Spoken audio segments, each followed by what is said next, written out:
Лекови за срце, желудник, диабетес се секојдневие за граѓаните во Штип.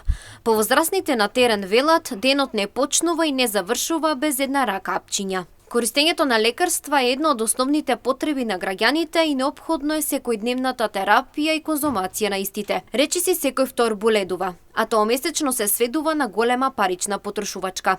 Граѓаните на терен ги споделаа своите заболувања и целосно разгледаниот случај станува загрижувачки. За шеќер и за притисок. За срце, за желудник тоа. Да, користам. Епилептичар сум, 36 години. Користам лекарства. За срце, за притисок.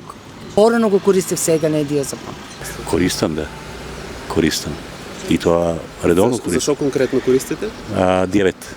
Современиот живот од една страна создава нови промени, а од друга страна и последици.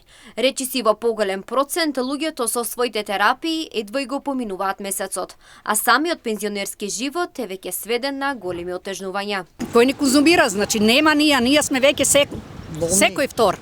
Македонската нација е веќе болна. И тоа сме болни, едно да кажеме, од самите стресови што ги живееме, последните години не направија катастрофа, да мислиме само на се, за болни нема кој, секој вторе со хипертензија и другите работи да не ги кажуваме, кажуваат се на телевизија што треба.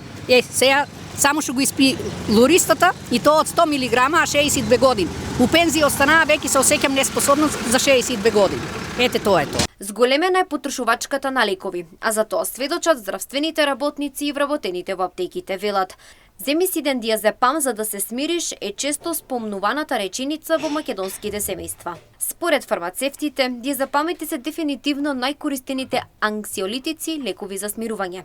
Така лани би били издадени околу 1,4 милиони рецепти, што не голема бројка во изминатите 5 години. За нив се трошат милиони, а прекумерената употреба носи голем ризик.